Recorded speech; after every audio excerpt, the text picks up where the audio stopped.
ஆண்டவர் டிஎம்எக்ஸ் முறுக்கு கம்பிகளின் அரசர்.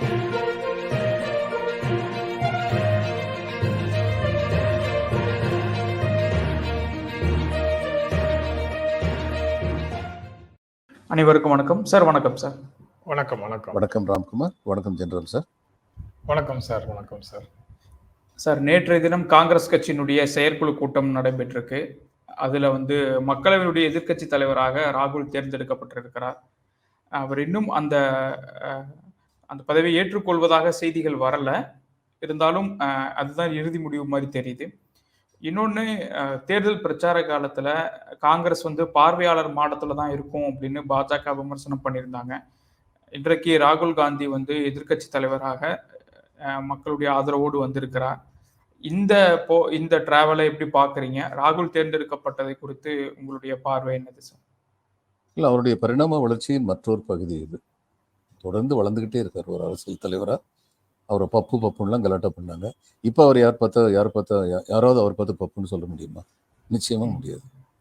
அந்த அளவுக்கு அவர் வளர்ந்துருக்கிறாரு. அந்த பாரத் ஜோடோ யாத்திரை ரொம்ப ஹெல்ப்ஃபுல்லாக இருந்தது. அவருக்கும் அவருடைய கட்சிக்கும் ரொம்ப ஹெல்ப்ஃபுல்லாக இருந்தது. நாட்டு மக்கள் நேரடியாக அவரை பார்க்க முடிஞ்சதும், அவர் நாட்டு மக்களோட நேரடியாக பழகினதும், அதுக்கு அடுத்து அவருடைய ஸ்டேட்மெண்ட்ஸ்லாம் பார்க்கும்போது இந்தியாவுடைய சோஷியல் லைஃப்பை பற்றி அவருக்கு மிக ஆழமான ஒரு புரிதல் ஏற்பட்டிருக்கு அப்படின்னு சொல்லலாம். இது 1000 ஆண்டுகளாக நடந்து கொண்டிருக்கும் கருத்தியல் யுத்தம்னு சொல்லி அவர் சொன்னது, அது அவருடைய சொல். யாரும் ஸ்பீச் ரைட்டர் அவருக்கு கொடுக்கல அதை. ஏன்னா அவரை சுற்றி இருக்க பல ஸ்பீச் ரைட்டர்ஸ் இந்த மாதிரி ஒரு வார்த்தையை சொல்ல மாட்டாங்க.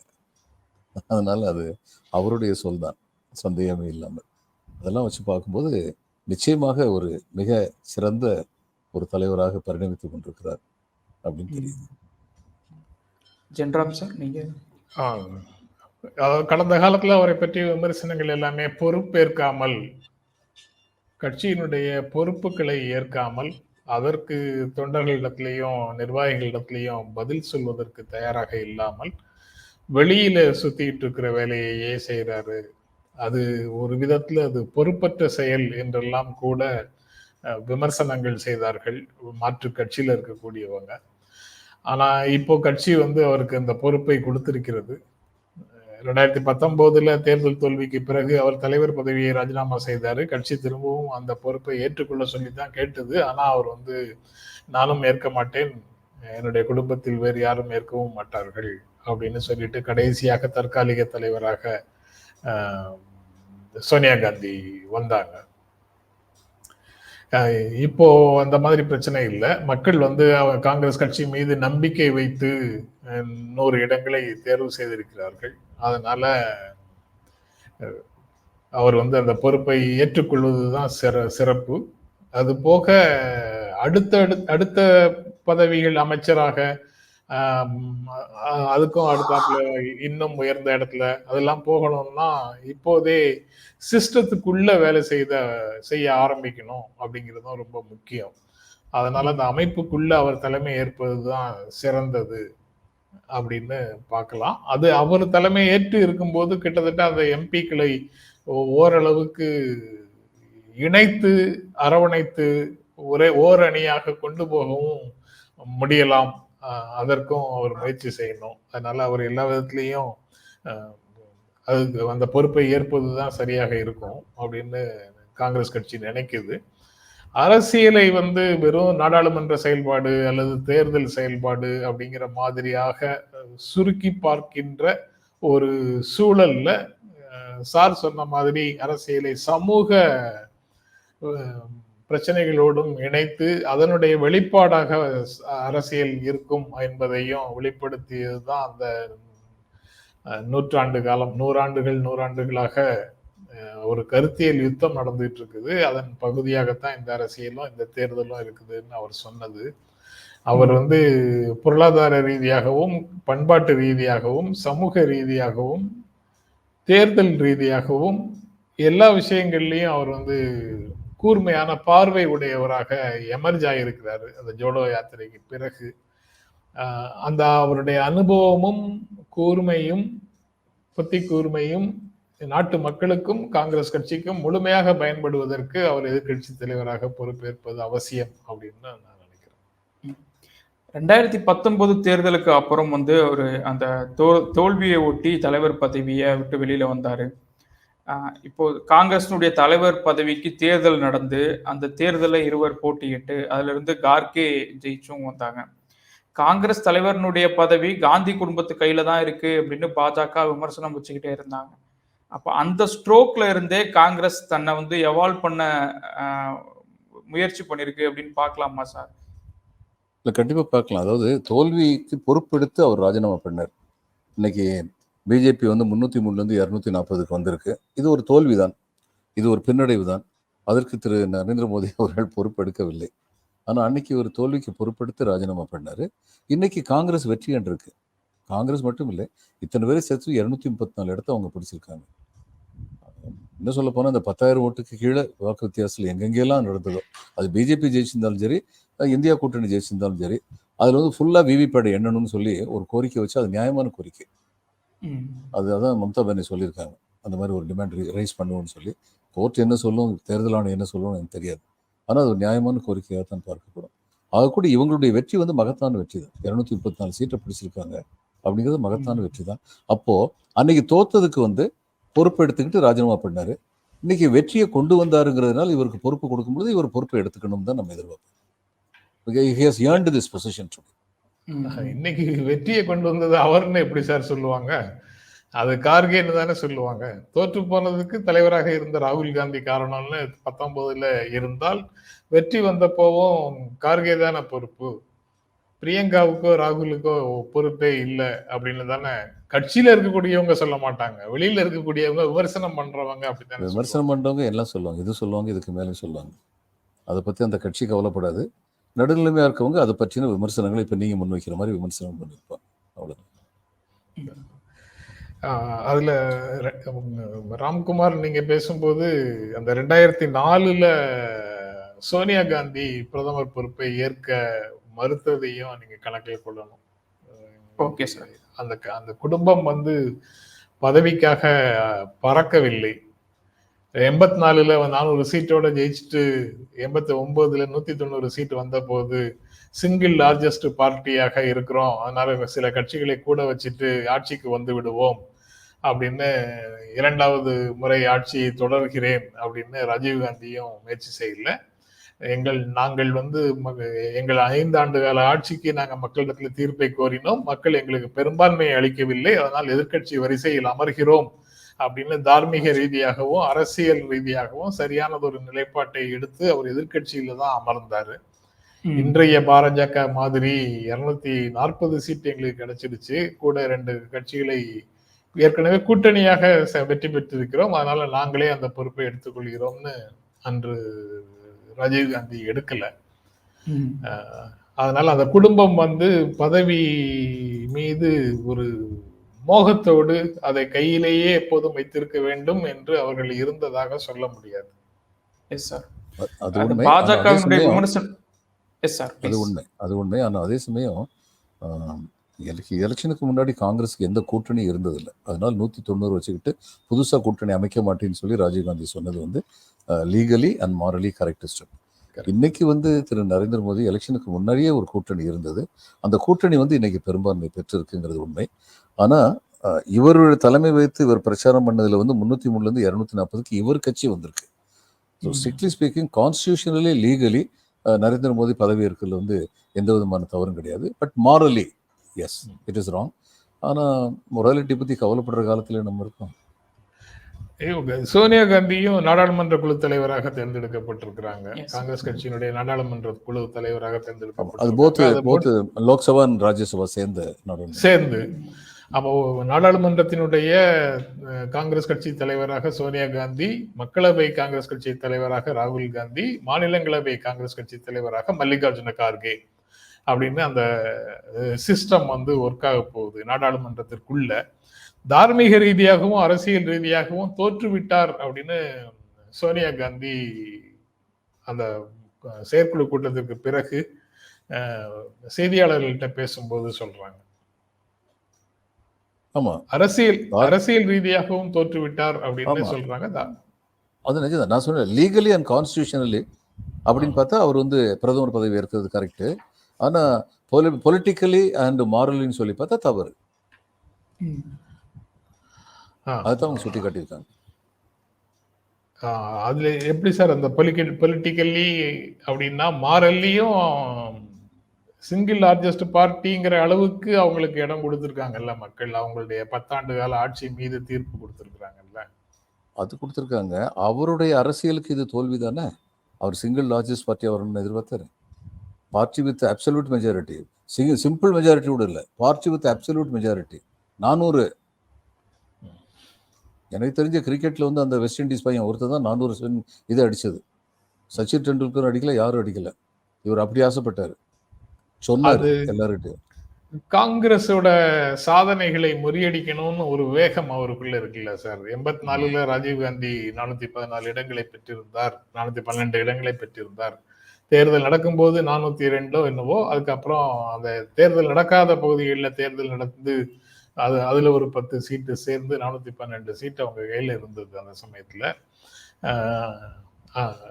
அந்த சாதனையை முறியடிக்க வேண்டும் அப்படின்னு ஒரு வேகம் நரேந்திர மோடி கிட்ட இருந்திருக்கலாம். 3வது முறையாக தொடர்ந்து 3 தேர்தல்களில் வெற்றி பெற்று பிரதமராகணுங்கிற சாதனையை, நேருவின் சாதனையை சமன் செய்வது அப்படிங்கிற முயற்சிக்குள்ளேயும் அவர் இருந்ததாக நம்ம புரிந்து கொள்ளலாம். ஆனா நேருவோட அவரை ஒப்பிட்டே பார்க்க கூடாது அப்படின்னு காங்கிரஸ் பிஜேபி தலைவர்கள் சொல்றாங்க. ஆனா முன்னாள் பிரதமர்களோடு ஒப்பிட்டு பார்க்கிற ஒரு மனநிலை ஒருவருக்கு வரத்தானே செய்யும். தமிழ்ல ஒரு பழமொழி உண்டு, உயர உயர பறந்தாலும் ஊர்க்குருவி பறந்தாகுமான்னு. அதுதான் எனக்கு நினைவுக்கு வருது. திரு நரேந்திர மோடி அவர்கள் வந்து அவரை விஸ்வகுரு என்று இவர்களே சொல்லிக் கொண்டார்கள், வேற யாரும் சொல்லல. இது உலகத்தில் வேற யாரும் இவங்களை விஸ்வகுருன்னு சொன்னாங்க? இது மாதிரி தனக்குத்தானே பட்டம் சூட்டிக்கிறதுங்கிறது வந்து, ஆனால் பண்டிட் ஜவஹர்லால் இருந்து அந்த மாதிரி பண்ணல. He was an intellectual, he was known to be an intellectual. அல்லது மன்மோகன் சிங் வந்து விஸ்வகுரு என்று அழைப்பதற்கு தகுதியானவர். ஏன்னா ஒரு மீட்டிங்கில் முடிச்சு, யூஎஸ்ல மீட்டிங் முடிச்சு இவர் திரும்புறாரு, இந்தியாவுக்கு திரும்பிக்கிட்டு இருக்கும்பொழுது American president requested Guruji, this word he use, he is my Guruji, Guruji please come back, I need your அட்வைஸ்ன்னு சொன்னார். அதனால இவர் வண்டியை திருப்பிட்டு போனார். அவர் தான் விஸ்வகுரு சொல்ல முடியும். உலகமே டிப்ரெஷனில் கஷ்டப்பட்டுக்கிட்டு இருந்தபோது இந்தியா டிப்ரெஷனில் கஷ்டப்படலை அவர் பிரதம மந்திரியாக இருந்தபோது. இதெல்லாம் எல்லாருக்கும் தெரியணும். உலகத்தில் கஷ்டமே இல்லாமல் இருந்தபோது டிமானிட்டைசேஷன் ஒன்று கொண்டு வந்து இந்தியா கஷ்டப்பட்டுச்சு, அது எல்லாருக்கும் தெரியணும். மகாத்மா காந்தியையே அட்டன்பரோ படம் எடுத்ததுக்கு அப்புறம் தானே சார் உலகத்துக்கு தெரிஞ்சது. ஆமா, அதுக்கு முன்னாடி டைம்ஸ் பத்திரிகையில, அதுக்கு முன்னாடி டைம்ஸ் பத்திரிகையில 3 தரம் மகாத்மா காந்தி படம் வந்திருக்குங்கிறது இவருக்கு தெரியாது. ஐன்ஸ்டீன் வந்து ஒன்று சொன்னாரு, என்ன சொன்னாரு? Future generations will refuse to believe that such a man lived in blood and flush அப்படின்னு மகாத்மா காந்தி இறந்தபோது சொன்னாரு. எதிர்கால சந்ததியினர் நம்ப மறுப்பார்கள், இப்படி ஒரு மனிதர் இந்த உலகில் வாழ்ந்திருக்கிறார் என்று நம்ப மறுப்பார்கள், அத்தகைய மேன்மையான மனிதர் அப்படின்னு சொல்லி காந்திஜி பத்தி சொன்னது இவருக்கு தெரியாது. வட்டமேஜை மாநாட்டுக்கு வந்து காந்தி போனபோது அங்கே பிரிட்டிஷ்காரங்க எல்லாமே புரோட்டோகால் பார்க்குறவங்க. இவர் சொன்னார், நான் ஒரு ஏழை நாட்டிலேருந்து வர்றேன், எனக்கு வந்து இந்த போத்திக்கிற போர்வையும் கீழே வேஷ்டியும் தவிர வேறு எதுவும் எனக்கு கிடையாது, அது கட்டிட்டு தான் நான் வருவேன்ட்டார். உடனே அவங்க சொன்னாங்க, the protocol shall be followed except this meeting அப்படின்னு சொல்லி அவங்க ஒரு எக்ஸப்ஷன் கொடுத்தாங்க. அதெல்லாம் இவருக்கு தெரியாது. அங்கே மான்செஸ்டரில் போனோடனே மான்செஸ்டர்காரங்கள்லாம் வந்து முதல்ல இவரை எதிர்த்தாங்க. ஏன்னா இது கோயம்புத்தூர் இவர் வந்து அந்நிய துணியை பகிஷ்காரம் பண்ணுறாருன்னு சொல்லி. ஆனால் இவர் அந்த தொழிலாளர்கிட்ட போய் பேசினார், உங்களை மாதிரி தானே அவங்களும் தொழிலாளர்கள், இந்தியர்களும், அப்போ நீங்கள் தொழிலாளர்களோட சேர்ந்திருக்க வேண்டாமா அப்படின்னு ஒன்று அவருடைய ஆதரவாளர்கள் அத்தனை பேரும் மாறினாங்க. அதெல்லாம் இவருக்கு தெரியாது, இவருக்கு வரலாறே தெரியாது. அதே மாதிரி தானே சார் நேருவும் அணிசேரா நாடுகளுடைய தலைவராக உலக அளவுல போற்றப்பட்ட நபர் தானே. அந்த பஞ்சசீல கொள்கை ஐந்து பெரிய தலைவர்களாகவும் இருந்தாங்க. அவங்க எல்லாம் சர்வதேச அளவுல புகழ் பெற்றவர்களாகவும் இருந்தார்கள். எகிப்து, சீனா, இந்தியா, யூகோஸ்லோவாக்கியா 4, இன்னும் ஒண்ணு. இவர் எகிப்து அதிபர் நாசர், செக்கோஸ்லோவேக்கியா இவர் மார்ஷல் டிட்டோ, யூகோஸ்லோவேக்கியா சார் அதிபர். மொத்தம் 3 பேர் தான் முதல்ல இருந்தது. இவங்க 3 பேர் இருந்தாங்க, நாசரும் யூகோஸ்லாவிய அதிபரும் பண்டிட் ஜவஹர்லால் நேரு தான் முதல்ல 3 பேரும் தான் இருந்தாங்க. அதை உன்னார் மிர்சால் வந்து ஏஷியன் டிராமான்னு ஒரு புத்தகம் எழுதியிருக்காரு. ஒரு பெரிய எக்கானமிஸ்ட், ஸ்வீடிஷ் எக்கானமிஸ்ட், நோபல் பரிசு வாங்கினவர். ஏஷியன் ட்ராமான்னு போட்டுட்டு பிராக்கெட்டில் study of the poverty of the Asian nations அப்படின்னு சொல்லி அந்த புத்தகம், பெரிய வால்யூம் புத்தகம். அதில் ரொம்ப ஆச்சரியப்பட்டு எழுதுவார். எப்படி வேர்ல்டு பாலிட்டிக்ஸில் வந்து குளோபல் பாலிட்டிக்ஸில் நேரு வந்து எப்படி முக்கியமான ஆளாக இருந்தால் எழுதும்போது, a country which did not have strategic strength or economic strength, but its prime minister could manage to capture the attention of the world. It's no ordinary joke அப்படின்னு சொல்லி எழுதுவார். Jenram sir. Okay okay sir, நீங்கள் பேசும்போது பிரதமர் மோடி வந்து தார்மீகமாக பொறுப்பேற்று பதவியை ராஜினாமா செய்யலை, மீண்டும் பிரதமர் பதவிக்கு வராரு அப்படின்னு பேசியிருந்தோம். மோடி வந்து ராஜினாமா செய்யணும்னு மம்தா பானர்ஜி சொல்லியிருந்தாங்க. அவர்கள் நேற்றைய தினம் பேசும்போதும் இப்போ நாங்கள் ஆட்சி அமைக்கலை, ஆனால் வந்து எங்களால் ஆட்சி அமைக்க முடியாதுன்னு இதற்கு அர்த்தம் கிடையாது, பொறுத்திருந்து பாருங்கள் அப்படின்னு சொல்லியிருக்கிறாங்க.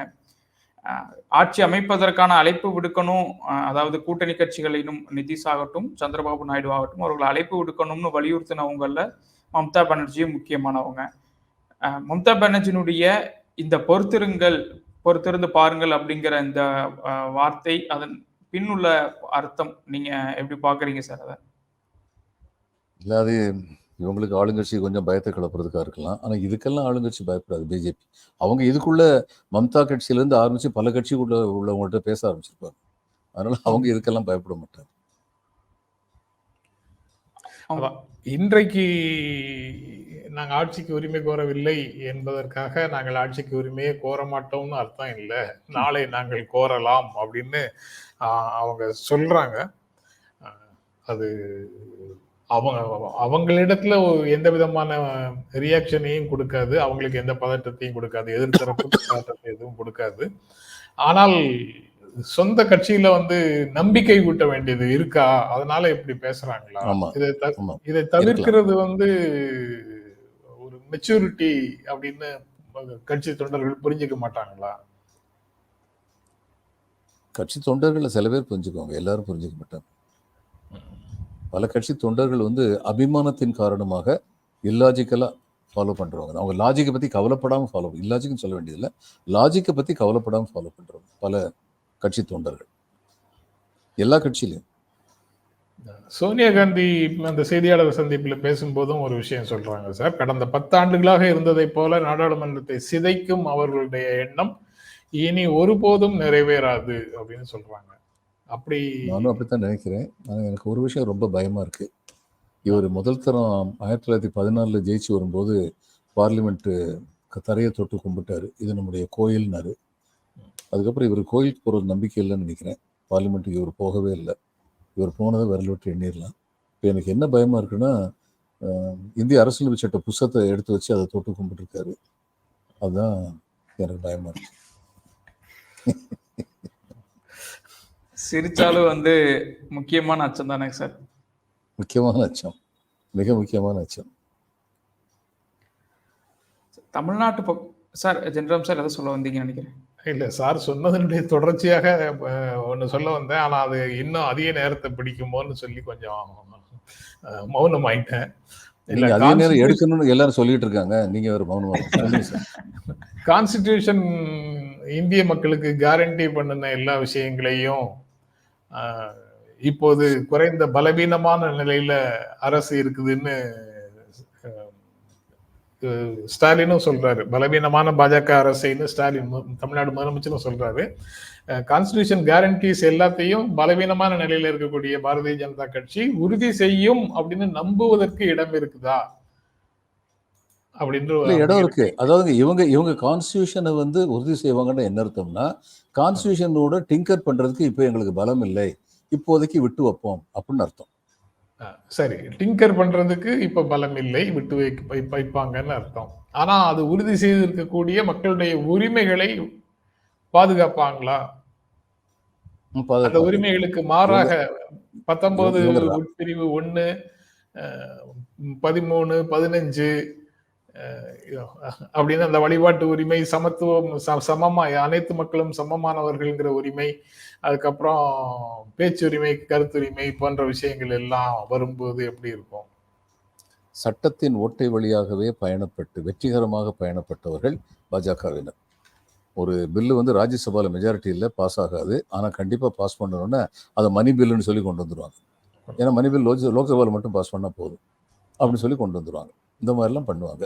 இப்பயும் வந்து சட்டத்தின் மூலம் என்ன வழிமுறைகள் இருக்கின்றன அப்படின்னு தான் யோசிச்சுட்டு இருப்பாங்க.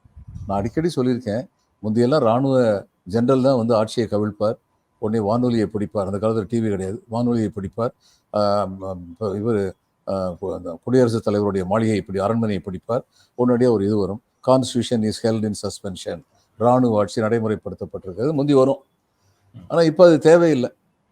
அரசியலமைப்பு சட்டத்தின் வழி தேர்தல் நின்று வெற்றி பெற்றவர்களே அரசியலமைப்பு சட்டத்தை எப்படி குலைப்பது என்று சிந்தித்து குலைத்துக் கொண்டிருக்கும் அவலம் பல இடங்களில் நடக்கிறது. இந்தியாவில் மட்டும் கிடையாது, பல இடங்களில் நடக்குது. ஏன் அமெரிக்காவில் அந்த முயற்சி நடந்தது?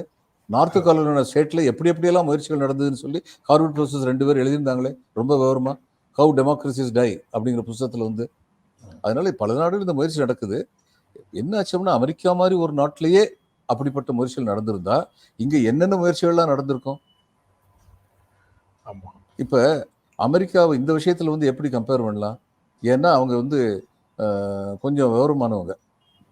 நம்ம வந்து அந்த அளவுக்கு நம்முடைய மக்களுக்கு வந்து அந்த அளவுக்கு விழிப்புணர்வு கிடையாது அப்படின்னு பொதுவாக நம்பப்படுது. மக்களுக்கு வந்து இந்த அரசியலமைப்பு சட்டத்தை பற்றி விழிப்புணர்வு கிடையாதுங்கிற உண்மைதான். ஆனால் தங்களுக்கு இடைஞ்சல் வந்தால் சரி, அந்த இடைஞ்சலை பற்றி தெரியும். யூபி ரிசல்ட் அதுதான், அதனால தான் அப்படி வந்தது. சரி, அது ஒரு பக்கம் இருக்கட்டும். இவங்க அரசியலமைப்பு சட்டத்தின் வழி கூடி அரசியலமைப்பு சட்டத்தை எப்படி தகர்ப்பது அப்படிங்கிற சிந்தனையில் தான் இருப்பாங்க. ஆனால் இப்படி ஒரு வீக் பார்ட்டி ஆயிட்டதுனால கோயலிஷனில் உள்ள மற்ற பார்ட்டி வந்து அதை வந்து ஏற்றுக்க மாட்டாங்க. ஏன்னா இவங்க பண்ணுறதுல நாளைக்கு நமக்கும் சேர்ந்து விடிஞ்சிரும் அப்படிங்கிறது அவங்களுக்கு தெரியும். அதனால தான் மிஸ்ஸஸ் காந்தி சொல்றது வந்து முக்கியத்துவம் பெறுது. அதுல இன்னொரு சிம்பாலிக்கா எடுத்துக்கலாமான்னு தெரியல. அந்த பழைய வளாகத்திலிருந்து காந்தி அம்பேத்கர் சிலைகளை அப்புறப்படுத்துறாங்க அப்படிங்கிறதும், அதற்கு எதிர்ப்பு தெரிவித்து காங்கிரஸ், விடுதலை சிறுத்தைகள் போன்ற கட்சிகள் எதிர்ப்பு தெரிவிக்கிறதையும் செய்திகள்ல பார்க்க முடியுது. அதே இடத்துல காந்தி அம்பேத்கர் சிலைகளை மீண்டும் அதே இடத்துல நிறுவ வேண்டும் அப்படிங்கிற கோரிக்கையை வலியுறுத்தி திமுக இன்று நாடாளுமன்ற உறுப்பினர்கள் கூட்டத்துல தீர்மானம் நிறைவேற்றி இருக்கிறாங்க. இந்த தீர்மானத்தை வந்து தெலுங்கு தேசமும் இவருடைய நிதிஷ்குமாருடைய ஜனதாதளம் நிறைவேற்றினார் ஒழிய அவங்க தங்களுடைய பாதையில தான் போவாங்க. அது காரணம் என்ன சொல்றாங்க, பார்வையாளர் பார்க்கறதுக்கு வசதியா இருக்கட்டும் இந்த சிலையை இங்க கொண்டு வந்து வச்சிருக்கோங்கிறாங்க. ஏன் கனாட் பிளேஸில் கொண்டே வைக்க வேண்டியதுன்னா? அங்கதானே பார்வையாளர்னா அதிகமா இருக்காங்க. ஸ்ட்ராட்டஜிக்கலி லொக்கேட்டட் மகாத்மா காந்தியுடைய ஸ்டாச்சு அங்கே உள்ள வரும்போது கம்பீரமாக இந்த நாட்டுக்கு வந்து எந்த வழியில வந்து விடுதலை பெறணும்னு சொல்லி உலகத்துக்கே போதிச்ச ஒருத்தர். இந்த வையத்து நாட்டிலெல்லாம் தாழ்வுற்று வறுமை மிஞ்சி விடுதலை தவறிக்கெட்டு பாழ்பட்டு நின்றதாம் ஓர் பாரத தேசம் தன்னை வாழ்விக்க வந்த காந்தி மகாத்மா நீ வாழ்க வாழ்க அப்படின்னு பாரதியார் எதனால பாடினாரு? உலகத்துக்கு ஒரு புது வழியை காட்டினார். அவர் இருந்த அந்த சிலை இருந்த இடம் வந்து locationally it was the best place. அம்பேத்கருக்கு அது மாதிரி இருந்தது வந்து த பெஸ்ட் பிளேஸ். இவங்க 2 பேரும் மட்டும் இது பண்ணிட்டாங்கன்னு சொல்லி குறை சொல்லக்கூடாது. சத்ரபதி சிவாஜியும் பாவம், அவரும் மாட்டிக்கிட்டார் இவங்க கையில. அந்த கோவையில ஜூன் 14ஆம் தேதி முப்பெரும் விழா நடத்துவதற்கான ஒரு தீர்மானம் போட்டிருக்காங்க சார். அப்புறம் நீட்டு தேர்வை ரத்து செய்ய வலியுறுத்தக்கூடிய மாநிலங்களுக்கு விலக்களிக்க வேண்டும் அப்படின்னு பிற மாநிலங்களுக்கும் சேர்த்து ஒரு கோரிக்கையை திமுக நிறைவேற்றி இருக்கிறது தீர்மானமாக. நடுத்தர மாணவர்களுடைய கனவுகளை சிதைக்கும் நீட் தேர்வுக்கு முற்றுப்புள்ளி வைக்க வேண்டும் அப்படிங்கிற தீர்மானமும் நிறைவேற்றி இருக்கிறாங்க. அதோட சேர்த்து வர்ற செய்தியாக இன்னொரு செய்தியையும் உங்களோட பகிர்ந்து கொள்ளலாம், உங்களுடைய கருத்தை அறிய விரும்பலாம் நினைக்கிறேன். மகாராஷ்டிரா அரசு, மகாராஷ்டிரா எதிர்கட்சிகள் இல்லை, மகாராஷ்டிரா அரசு நீட்டு விலக்கு கோருகிறது, நீட்டை ரத்து செய்யுங்கள் என்று கோருகிறது. ஏக்நாத் ஷிண்டே, அஜித் பவார், ஃபட்னாவிஸ் எல்லாரும் சேர்ந்த அரசு அந்த கோரிக்கையை முன்வைக்கிறது. ஏதோ ஸ்டாலின் ஒருவர் சத்தம் போட்டா போயிடுமா அப்படின்னு இங்க இருக்கிற பல அறிஞர்கள் தொலைக்காட்சி விவாதங்கள்ல பேசினாங்க. ஆனா தீ பரவுகிறது, அதாவது வெளிச்சம் பரவுகிறது. தீன்னு சொன்னா நெகட்டிவ் டோன்ல கொண்டு போய் சேர்த்துருவாங்க. வெளிச்சம் உங்களை அர்பன் நக்சலைட்னு கூப்பிட்டுருவாங்க. ஐயோ,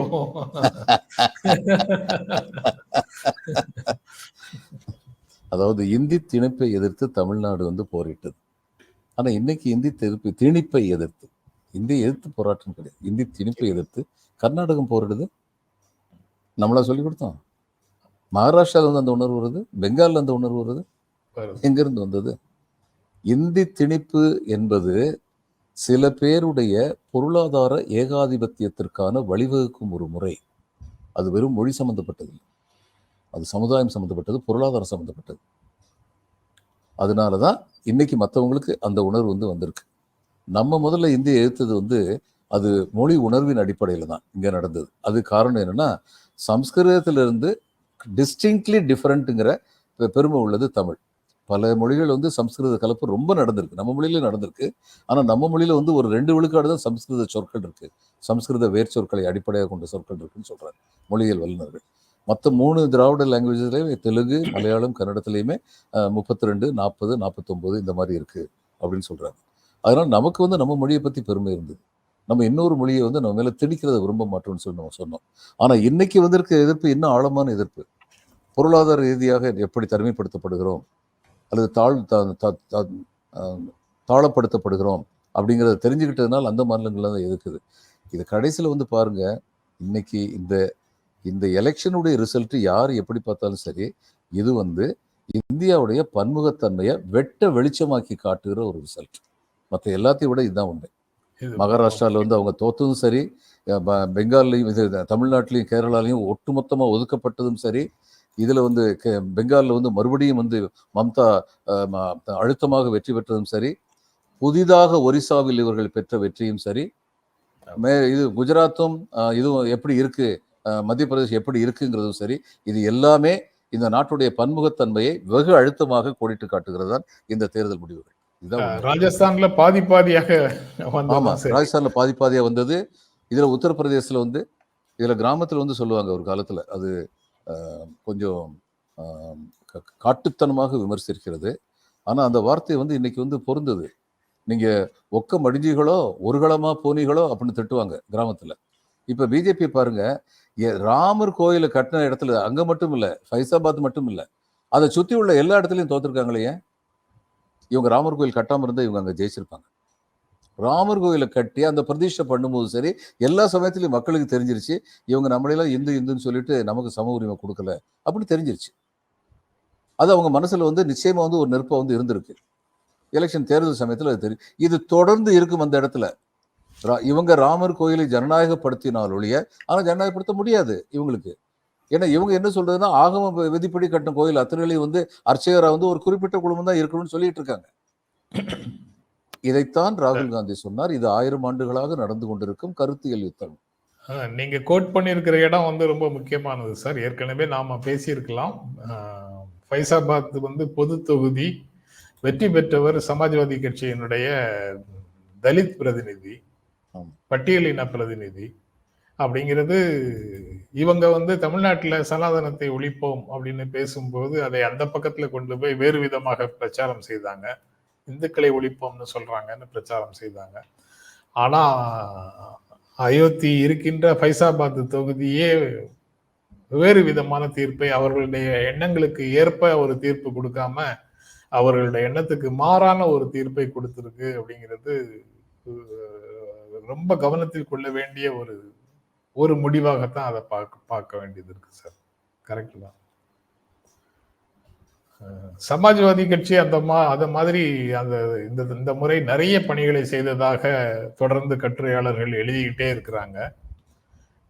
5 பேர் தான் யாதவ் கேண்டிடேட்ஸே போட்டிருக்காங்க.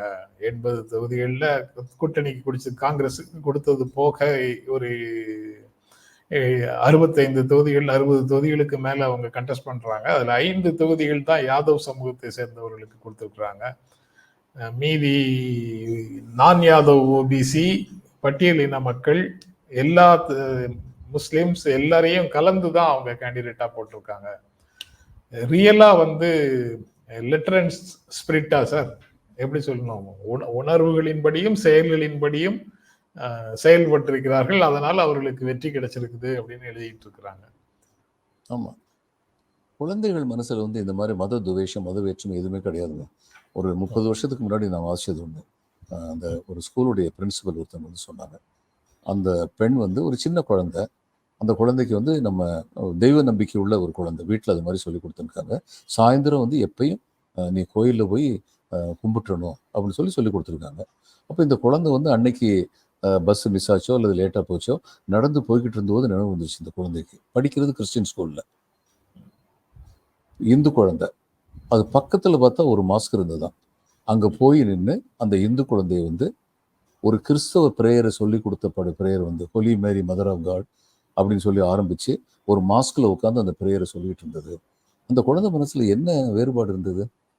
கடவுள்னா எல்லாம் ஒன்று தானே நினச்சது தானே. எல்லாத்தையுமே விஷவாதி விதைக்கிறதெல்லாம் அந்த தேவையில்லாத ஆளுங்க தானே. உத்தரப்பிரதேசத்தில் சார் சொன்ன மாதிரி இன்னொன்று அயோத்தி பகுதிகளிலையும் தீவிரமான அந்த மக்களை ஒருங்கிணைத்ததில் அகிலேஷ் முக்கியமான வேலை செஞ்சுருக்காரு சார். நேற்றைய தினம் படிக்கக்கூடிய ஒரு கட்டுரையிலுமே கூட அயோத்தி கோயிலுக்காக கையகப்படுத்தப்பட்ட நிலங்களை சாதாரண மக்கள்கிட்ட கையகப்படுத்தியிருக்காங்க. பல நிலங்கள் அவர்களுக்கான இழப்பீட்டு தொகையை சரியாக கொடுக்கல. அவர்களை அந்த இடத்துல இருந்து அப்புறப்படுத்தியிருக்காங்க. 6 கிலோமீட்டர் 8 கிலோமீட்டர் தாண்டி அவர்களை குடியமர்த்தியிருக்காங்க. அங்கே எந்த மின்சார வசதியும் இல்லை, எந்த அடிப்படை வசதிகளும் இல்லை அப்படிங்கிற பல விஷயங்களை அவர் அட்ரஸ் பண்ணியிருக்காரு. தேர்தல் முடிவுகளுக்கு பிறகுமே கூட அதை தன்னுடைய பேட்டியில் குறிப்பிட்டார். அயோத்தி மக்களுக்கு வந்து அங்கே அநீதி இழைக்கப்பட்டிருக்குன்னு கூட அகிலேஷ் குறிப்பிட்டிருந்தாரு. சார் சொன்னதோட ஒட்டி அது அந்த கட்டுரை ஞாபகம் வந்தது. அது மட்டும் இல்லை, இது மாதிரி இருக்குது, நிலம் தேவைப்படும் சொல்லி தெரிஞ்ச உடனே ஏழை மக்கள்கிட்ட இருந்து ரொம்ப கம்மியான விலைக்கு வாங்கிட்டு சில பேர் பிரைவேட் பார்ட்டி வாங்கிட்டு அடுத்த நிலத்தை அக்கவர் போது எங்க நிலம்னு சொல்லி பயங்கரமான விலைக்கு இந்த ராமர் கோயிலுக்கு வந்து வித்திருக்காங்கன்னு சொல்லி சிஏஜிலேயே I think there is a mention about it. இதுல கொஞ்சம் இருக்குன்னு சொல்லி நீட் தேர்வு தொடர்பாக பேசணும் சார். தமிழ்நாட்டிற்குள்ள வந்தோம் அப்படின்னா நேற்றைய தினம் எடப்பாடி பழனிசாமி அவர்கள் செய்தியாளர் சந்திப்பில் பேசியிருக்கிறாரு. அதில் என்னன்னா, நான் வந்து மற்ற கூட்டணியிலலாம் வந்து பிரச்சாரம் செய்வதற்கு ஆட்கள் இருந்தாங்க. என்னுடைய கூட்டணியில் நான் தான் தனியாக பிரச்சாரம் செஞ்சேன். கூட தேமுதிக மட்டும்தான் இருந்தாங்க அப்படின்னு குறிப்பிட்டு, என்னதான் இருந்தாலும் எங்களுக்கு வாக்கு சதவீதம் என்பது 1% அதிகரிச்சிருக்கு அப்படின்னு குறிப்பிட்டிருக்காரு. 2026 மீண்டும் பாஜகவோடு கூட்டணி என்பது கிடையாது என்று திட்டவட்டமாக குறிப்பிட்டிருக்கிறார். காட்சிகள் மாறுதான் தெரியல. ஆனா இன்றைய தினம் அவருடைய ஸ்டேட்மெண்ட் இதுவாகத்தான் இருக்கிறது. நீங்க எப்படி பாக்குறீங்க சார் அதை? அதாவது இது வந்து நான் எப்படி பார்க்குறேன்னா, 1% உயர்ந்திருக்குன்னு அவர் சொல்றது நிஜமாவே வந்து அவருக்கு மகிழ்ச்சி தரக்கூடிய ஒரு செய்தி தான், நிறைய சந்தேகம் இல்லை. இப்போ ராஜஸ்தானில் வந்து அசம்பிளி எலெக்ஷன் வந்து காங்கிரஸ் தோத்துட்டாங்க. ஆனால் 40 விழுக்காடுலேருந்து அவங்க 41 விழுக்காடு வாக்குகள் வாங்கியிருந்தாங்க. ஆனால் பிஜேபி அதை விட 2 விழுக்காடு அதிகமாக வாங்கியிருந்தாங்க. அதனால அவங்களுக்கு வந்து சீட் வந்து அதிகமாக போயிடுச்சு. அதனால இது வந்து அவங்களுக்கு ஒரு என்கரேஜிங் சைன் தான். ஆனால் அவங்க வந்து ஒரு உண்மையான எதிர்கட்சியாக செயல்படலைன்னா இந்த 1 விழுக்காடு வந்து கீழே போயிடும். இவர் தான் சென்ட்ரல் கவர்மெண்ட் நாங்கள் பிஜேபியோட தொடவே வச்சுக்க மாட்டோம்னு சொல்றவர் சென்ட்ரல் கவர்மெண்ட் எதிர்த்து ஒரு வார்த்தையும் சொல்ல மாட்டேங்கிறாரு. அப்போ எப்படி அவருடைய தொண்டர்கள், மக்களை விடுங்க, அவங்களுடைய தொண்டர்கள் வந்து உற்சாகம் இழக்கிறாங்க. இப்போ இதில் வந்து நான் எங்கள் ஊர்ல இருந்து போயிருக்கும்போது இவர் வந்து ஒருத்தர் சொல்லுவார், என்ன இருந்தாலும் ஒரு பேப்பர் பேரை சொல்ல வேண்டாம், ஒரு பேப்பர் பேரை சொல்லி அதை வாசிக்கும் போது இருக்கிற சுகம் இந்த தினமணியிலாம் எனக்கு இருக்கிறது இல்லை அப்படின்பாரு. ஏன் என்ன வித்தியாசம்னு சொல்லி கேட்டால், தினமணியில் என்னங்க எழுதுறாங்க, எதிர்கட்சி தலைவர் மேல் தாக்குதல்னு சொல்லி எழுதுறாங்க. ஆனா நம்ம பத்திரிகையில் என்ன எழுதுறாரு, எதிர்கட்சி தலைவருக்கு முதல்வர் சாட்டையடின்னு எழுதுறாருங்க. கேட்கறதுக்கு நல்லா இருக்குல்ல அப்படின்னு சொல்லுவார் அவரு. இப்போ தொண்டர்கள் அதைத்தான் எதிர்பார்க்கிறாங்க. காரசாரமா விவாதிக்கணும், நம்முடைய கட்சி கொள்கைகளை வந்து விட்டு கொடுக்காம தைரியமா பேசணும்னு எதிர்பார்க்குறாங்க. இவரோட பேசவே மாட்டேங்கிறாரு. அது பண்ணலைன்னா சரி, இவங்களுக்கு இந்த 1% வாக்கு கூடினது வந்து அர்த்தம் இல்லாத போயிடும். இப்போ என்ன முயற்சி நடக்குதுன்னா, இவரை ஒதுக்கிட்டு இவங்க ஓபிஎஸ் எல்லாரும் சேர்ந்து மறுபடியும் சேர்ந்துடலான்னு புகழேந்தி இவங்கெல்லாம் சேர்ந்து இன்னைக்கு ஒரு மீட்டிங் போட்டிருக்காங்க. அப்படி ஒரு முயற்சி நடக்குது. ஆனால் சசிகலா அம்மையார் வந்து சசிகலா அம்மையார் வந்து நினைக்கிறாங்க தன் தலைமையில மறுபடியும் எல்லாரும் ஒன்று சேர்ந்தோம்னு அவங்க நினைக்கிறாங்க. எனக்கு என்ன தோணுதுன்னா, பிஜேபியோடைய ஆதரவு சசிகலா அம்மையாருடைய ப்ரொபோசலுக்கு தான் இருக்கும்னு சொல்லி நான் நினைக்கிறேன். எப்படியாவது பிஜேபி வந்து அதிமுக கூட உறவு வச்சுக்கணும்னு தான் நினைக்கிறேன். அடுத்த தேர்தல் வந்து அப்படி உறவோடு இருக்கணும்னு. இதுக்கு இடையில வந்து விஜய் வந்து புதுசா ஒரு கரடி ஆரம்பிச்சிருக்காரு, கட்சி ஆரம்பிச்சிருக்காரு. அந்த அந்த கட்சி என்ன செய்ய போகுதுன்னு சொல்லி பார்க்கணும். இந்த சினிமாக்காரங்கள்லாம் தயவுசெய்து சினிமாலேயே இருந்துடலாங்க, அவங்களுக்கும் நல்லது நமக்கும் நல்லது. இந்த தம்பிக்கு வந்து இந்த மக்களுடைய பிரச்சனை பத்தி எதுவும் தெரியுமா, ஏதாவது தெரியுமா? எல்லாம் ஸ்கூல் பசங்களுக்கெல்லாம் கான்ஸ்டிடுவன்சியா போய் நீங்க வந்து ஸ்காலர்ஷிப் கொடுங்கன்னா அதனால ஒரு கட்சியை வந்து நம்ம மரியாதையை பார்ப்போமா? யாராவது பார்ப்பாங்களா? யாரு என்ன அட்வைஸ் கொடுக்குறாங்கன்னு தெரியல. ஆனா அவங்களுக்கு வந்து 60 லட்சம் பேர் உறுப்பினராக சேர்ந்திருக்காங்களா? அது ஒரு அப்பொலிட்டிக்கலாக சமூகத்தை வளர்க்கிற பணியை பல கட்சிகள் செய்துட்டு இருக்கு சார். அதுல இதுவும் ஒரு வகை. ஒரு நல்ல சிஇஓ ஒருத்தர் இருந்தா போதும், நேர்மையாக அவர் இருந்தா போதும், அவங்களுக்கு கோட்பாடுகள் எதுவும் தேவையில்லை. அதாவது கோட்பாடுகள் எதுவும் தேவையில்லைன்னா அது அது ஒரு கோட்பாடு. சிஸ்டம் எப்படி இயங்குகிறதோ அப்படியே அதை அடாப்ட் பண்ணி அதுக்குள்ள உட்கார்ந்துக்கிறது. Status quo will be maintained forever அப்படிங்கிற தியரியோட உள்ள வந்து உட்கார்ந்துக்கிறது ஒரு கோட்பாடு. ஆனா சொல்றது கோட்பாடுகள் தேவையில்லை. ஏன்னா கோட்பாடுன்னா பெரியாரிசம், அம்பேத்கரிசம், மார்க்சிசம் அப்படின்னு கோட்பாடுகள் என்றாலே காந்தி, பெரியார் இவங்களோட தான் சேர்த்து பார்க்கறாங்க. அதனால கோட்பாடுகள், கொள்கைகள் எதுவும் இல்லாத ஒரு நல்ல மனிதர் ஒருவர் ஆட்சி செய்தார் என்றால், நிர்வாகத்திற்கு தலைமை ஏற்றார் என்றால், அது வந்து சிறப்பானதாக இருக்கும் அப்படிங்கிற தியரி வந்து மக்கள் மத்தியில விதைக்கப்படுகிறது, பரப்பப்படுகிறது. அந்த மாதிரி விஷயங்களை கட்சிகள் எப்படி எதிர்கொள்கிறார்கள்ங்கிறதும் பார்க்கறதுக்கு கொஞ்சம் அக்கறையாக பார்க்க வேண்டியதாகவும் இருக்கு. சார் ஒரு கேள்வி சார், நீங்க சொல்லும்போது இப்போ இந்த மாதிரி கோட்பாடுகளற்ற அரசியல் என்பது இப்போவும் சமகாலத்தில் இருக்க தானே சார் செய்யுது. இப்போ ஆம் ஆத்மின்னு எடுத்துக்கிட்டோம் அப்படின்னா ஊழல் ஒழிப்புன்னு மட்டும்தான் உள்ள வந்தாங்க. அவங்க பெருசா தங்களுடைய ஐடியாலஜியை இதுதான் அப்படின்னு எங்கேயும் டிக்ளேர் பண்ணல. ஆனா ஒரு வெற்றிகரமான ஒரு கட்சியாக இன்னைக்கு அவங்க மாறி இருக்கிறாங்க. அப்ப இந்த முன்னுதாரணங்கள் இவர்களுக்கு ஒரு வித தன்னம்பிக்கையை கொடுக்குதா, இல்ல அதை எப்படி புரிஞ்சுக்கிறது சார்? தன்னம்பிக்கை கொடுக்கல, ஓவர் கான்ஃபிடன்ஸ் கொடுக்குது. Kejriwal new the government, he was a part of the system. அதனால அவருக்கு இங்க எங்கெங்க ஓட்டை இருக்குன்னு தெரியும். அதனால அந்த ஓட்டைகளை அடைக்கிறது மூலம் எல்லா மக்களுடைய நம்பிக்கையை நம்ம வாங்கிக்கலாம்னு சொல்லி நினைச்சாரு, வாங்கிட்டாரு. பட் ஹீஸ் ஒன்லி, ஐயா சார் சரியா சொன்னாங்க, he's only CEO, he's not a political leader. என்ன ஸ்டாண்ட் எடுக்கிறாரு? சிஐ பத்தி என்ன ஸ்டாண்ட் எடுக்கிறாரு? ஜேஎன்யூ மேல அட்டாக் நடந்துச்சு, சரி போலீஸ் இவர் கையில இல்ல, போலீஸ் போய் அட்டாக் பண்ணாங்கல்ல, அதை பத்தி என்ன ஸ்டாண்ட் எடுத்தாரு? ஏன்னா இவருக்கு இன்னைக்கு எல்லா குடும்பங்களும் இவருக்கு ஆதரவா இருக்கு.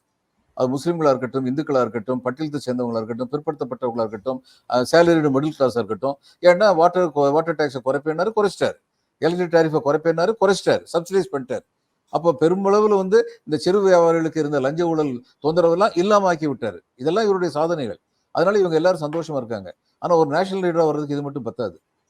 சிஏ பத்தி பேசணும், இவர் பேச மாட்டார். சரி, அங்கேயே அந்த நிலைமை. ஆனா அவருக்கு வந்து நல்ல நிர்வாகம் தெரியும்.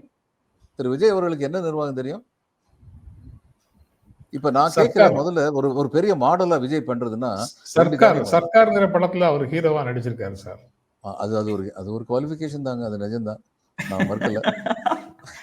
ஆனா நான் ஒரு கேள்வி கேட்கிறேன், ஏற்றத்தாழ்வு, சமுதாய ஏற்றத்தாழ்வு குறையணும்னு தானே எல்லா அரசியல் தலைவர்களும் பேசுவாங்க. ஒருத்தர் ஒரு படத்துல 200 கோடி ரூபாய் வாங்கட்டும், சந்தோஷம், அவருடைய முகத்துக்காக படம் ஓடுது. மற்றவங்களுக்கெல்லாம் இந்த இதுல பேடிக்கெல்லாம், இந்த அக்ரிகல்ச்சர் லேபர்ல எல்லாம் மினிமம் வேஜஸ்ன்னு ஒன்று இருக்குங்க. நான் இந்த இதுல படத்தில் நடிக்கும் போது தான் அங்க மேக்கப் போடுறவரை பத்தி, மேக்கப் போடுறவரை பேசிக்கிட்டு இருந்தேன். ஒரு நாளைக்கு 500 ரூபாய்க்கும் 1000 ரூபாய்க்கும் மேக்கப் போடுறவங்களாம் இருக்காங்க சார். இப்ப இவங்களை வச்சுதான் முக வசீகரம் வெளியில வருது, அவங்களுக்கு அவ்வளவுதான் கிடைக்குது. இப்ப இதை இவர் சரி பண்ணலாமே. எம்ஜிஆர் வந்து சில அடிப்படை கௌரவங்களை வந்து கொடுத்தாரு. எக்ஸ்ட்ரான்னு கூப்பிட்டு இருந்தவங்கள துணை நடிகர்னு கூப்பிட்டாரு. இது மாதிரி மேலோட்டமா சில காரியங்கள் செஞ்சார். அடிப்படையா அவரும் வந்து ஒன்றும் செய்யல. திரையுலகத்துல வந்து எல்லாரும் நல்லா இருக்கு, தனிப்பட்ட முறையில ஏதாவது ஹெல்ப் பண்ண முடியும்னா பண்ணுவாரு. சிஸ்டமிக் சேஞ்சஸ் ஏதோ அவர் பண்ணல. இவங்க அதை பண்ணட்டுமே. அதுக்கு இன்னைக்கு நான் கேட்கிறேன், இந்தியா பூரா வந்து இன்னைக்கு போதை வந்து இவ்வளவு பெரிய பிரச்சனையா இளைஞர்கள் மத்தியில் ஆகிக்கிட்டு இருக்கு. அதை ஏற்று ஒரு படம் எடுக்கட்டுமே. இவருக்கு தான் இவ்வளவு கரிசமா இருக்குல்ல. சமுதாய சேவை செஞ்சாங்கன்னா, இப்படிலாம் செஞ்சாங்கன்னா சரி, இவங்க மேல மரியாதை வரும். அப்படி எதுவுமே செய்யாம தன்னுடைய கரிஸ்மாவை வச்சே பதவி பிடிச்சிடலாம் அப்படின்னா, இந்த ரிட்டையர் ஆகிற சமயத்தில் எல்லாருக்கும் சினிமாவில் வந்து போலீஸ்காரன் மாதிரி 4 பேர் வந்து சல்யூட் அடிச்சா பத்தாது, நிஜ போலீஸ்காரன் சல்யூட் அடிக்கணும்னு நிறைய திரைப்பட நடிகர்களுக்கு அந்த ஆசை இருக்கு. சிரஞ்சீவிக்கு இருந்துச்சு, நிறைய பேருக்கு. இப்ப ஆசைப்பட்டதுல பல பேர் காணாம போயிட்டாங்க. இங்க என்ன ஆகும்னு சொல்லி இப்ப என்னால சொல்ல முடியாது. ஆனா முந்தி மாதிரி வந்து இவங்க வந்து, இப்ப இவங்க ஒருத்தங்க ஃப்ரெண்டு ஒருத்தர் இருக்காரு, அவருடைய பொண்ணு வந்து தீவிர விஜய் ரசிகை. அந்த பொண்ணு வந்து கில்லி வந்துச்சுன்னா சரி இருங்க அங்கிள், நான் முதல்ல கில்லி படம் பார்த்து அதுக்கப்புறம் உங்கள்கிட்ட பேசுறேன் அப்படின்ட்டு ஓடி போயிடும். என்னம்மா எப்படி பரிசு எப்படி இருக்கு, அதெல்லாம் பிற பேசலாம் அங்கிள்ன்ட்டு. அந்த பொண்ணுகிட்ட நான் சாதாரணமா பேசிட்டு இருக்கேன், ஏன்னா உங்க விஜய் வந்து பொலிட்டிக்கல் பார்ட்டி ஆரம்பிக்கிறாராமே, அவர் ஓட்டு போடுவியா? நோ ஐ ஒன்ட், அவர் நல்லா நடிக்கிறார், எனக்கு பிடிக்கும், அதோட அவர் நிப்பாட்டிக்கணும். We cannot forget it. அன்னைக்கு இருந்த மாதிரி இல்லை, எம்ஜிஆர் காலத்தில் இருந்த மாதிரி இன்னைக்கு கிடையாது. திருவண்ணாமலையில் உள்ளவங்க பல பேர் வந்து திருவண்ணாக்காரங்க வந்து இங்க வந்து வேலை பார்க்குறாங்க பெங்களூர்ல. இந்த இளநீ வெட்டி கொடுக்கறது, இந்த ஃப்ரூட்ஸ் வித்துக்கிறது, இந்த மாதிரி சின்ன சின்ன ஒரு நல்ல விஷயம், நேர்மையாக உழைத்து சம்பாதித்து வாழ்ற நல்ல மக்கள். அவங்கள ஒருத்தர் வந்து கேட்டேன் நான். அந்த ரஜினிகாந்த் வந்து அரசியலுக்கு வர்றேன்னு சொல்லிட்டு இருந்த போது நான் வந்து கேட்டேன், ரஜினிகாந்த் ஓட்டு போடுவீங்களான்னு.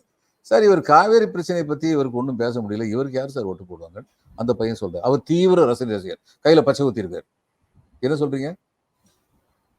இவங்கெல்லாம் அரசியலுக்கு வந்து இனிமே இந்த மாதிரி எல்லாம் பக்கத்து ஊர்லயும் பேசிட்டு இருந்தாங்க சார்.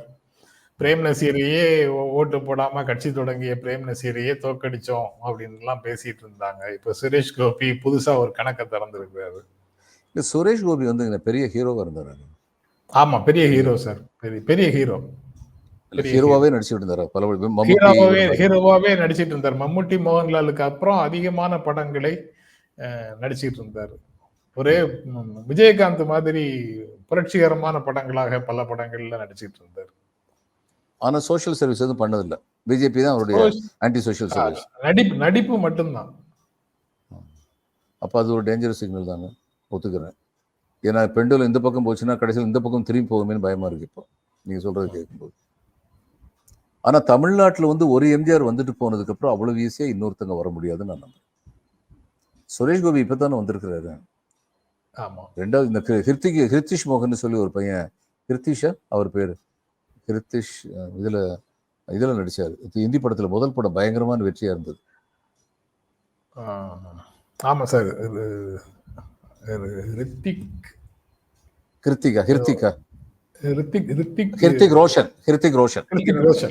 ராகேஷ் ரோஷனுடைய பையன். முத படம் பிரமாதமா போச்சு. உடனே நான் வந்து சொன்னேன், முத படம் பிரமாதமா போச்சுங்கிற நம்பிக்கையில் இருக்கக்கூடாது, ரெண்டாவது படம் வந்து அந்த அளவுக்கு போகுதுங்கிறது ஜென்ரலா நடக்கிறது கிடையாது அப்படின்னு. உடனே என்னோட நெவி ஒரு பையன் வந்து கண்டிப்பா போகாது, ரெண்டாவது படம் நல்லா போகாதுன்னா, ஏன்பா உனக்கு ஏன் இவ்வளவு உறுதியா சொல்றேன்? எங்க மாதிரி சின்ன பசங்க எத்தனை பேர் வைத்தச்சில கிளப்பியிருக்கான் இந்த ஆளு வந்து, அது இவ்வளவு பெரிய ஹீரோ ஆயிட்டான், வந்துடுவானோ அவனுக்கு, அவன் எரிச்சல் அவனுக்கு. பட் த ஃபேக்ட் ரிமைன்ஸ், ஒரு எம்ஜிஆர் வந்துட்டு போனதுக்கு அப்புறம் ஜெயலலிதா எம்ஜிஆருடைய நிழல்ல வந்தாங்க. அடுத்து நமக்கு ஒன்று தெரிஞ்சுக்கணும், இவங்க ரெண்டு பேர்த்தையும் சில ஸ்பெஷல் கேரக்டரிஸ்டிக் இருந்ததுங்கிற நிஜம்தான். எம்ஜிஆருக்கு வந்து தமிழ்நாட்டில் உள்ள அவர் சினிமா துறையிலேருந்து ஆரம்பிச்சு ஒவ்வொரு கான்ஸ்டுவன்சியை பற்றியும் அவருக்கு தெரியும், அது அவருடைய திறமை. ஜெயலலிதாவுக்கு வந்து பிம்பம் வளர்க்க தெரியும், அவர் பிம்பத்தை வச்சுக்கிட்டு அந்த பிம்பத்தை வச்சு என்ன செய்ய முடியும் அப்படிங்கிறது அவங்களுக்கு தெரியும். அவங்களுக்கு பல்வேறு சமுதாய காரணங்கள் இருந்தன, உதவி செய்தன, அது வேற விஷயம். ஆனால் அவர்களால் அப்படி பரிமளிக்க முடிந்தது. விஜய்க்கு அப்படி வந்து பரிமளிக்க முடியுமானா ஒரே ஒரு விஷயம் நடந்தா பரிமளிக்க முடியும். பிஜேபி அவரை தத்தெடுத்துக்கிட்டாங்கன்னா, வெளியில சொல்லாம அவர் வந்து நீங்க வந்து உங்களை கொண்டு வரேன்னு சொல்லி சொன்னாங்கன்னா, ஆமா, ஆர்எஸ்எஸ் வாலண்டியர்லாம் அந்த நேரத்தில் இறங்கினா அது ஒரு பெரிய படை. அந்த மாதிரி ஏதாவது நடந்ததுன்னா, யாருக்கும் தெரியாமல் நடந்ததுன்னா, விஜய் வந்து ஒரு மிக பெரும் தலைவராக காட்டப்பட முடியும். இன்னைக்கு கார்பரேட்ஸ் வந்து உலகத்துல வந்து எந்த விதமான பெரிய திறமையும் இல்லாத ஒருவரை உலகின் மிகப்பெரிய தலைவராக காட்ட முடியும் கார்பரேட்ஸ் வந்து. ஸோ பல ஃபேக்டர்ஸ் இருக்குங்க. கார்பரேட்ஸ் அவரை தத்தெடுத்துக்குவாங்களா? பிஜேபி அவரை தத்தெடுக்குமா? இது இன்னும் ஒன்று சொல்லிடுறேன், இது எதுவுமே இல்லாம அவரால் நிச்சயமா ஷைன் பண்ண முடியாது. He does not have the characteristics of a mature political leader. Okay sir. Right sir. பல விஷயங்கள் பேசியிருக்கிறோம் சார். நம்ம இன்றைய தினம் கூடுதலான நேரம் கூட உங்களுடைய நேரத்தை எடுத்துக்கிட்டோம். மிக்க நன்றி சார். நேயர்களுக்கும் நன்றி. நாளை காலை மனித நிகழ்ச்சியை சந்திப்போம். நன்றி சார். வணக்கம் சார். வணக்கங்க. வணக்கம் ஜெனரல் சார்.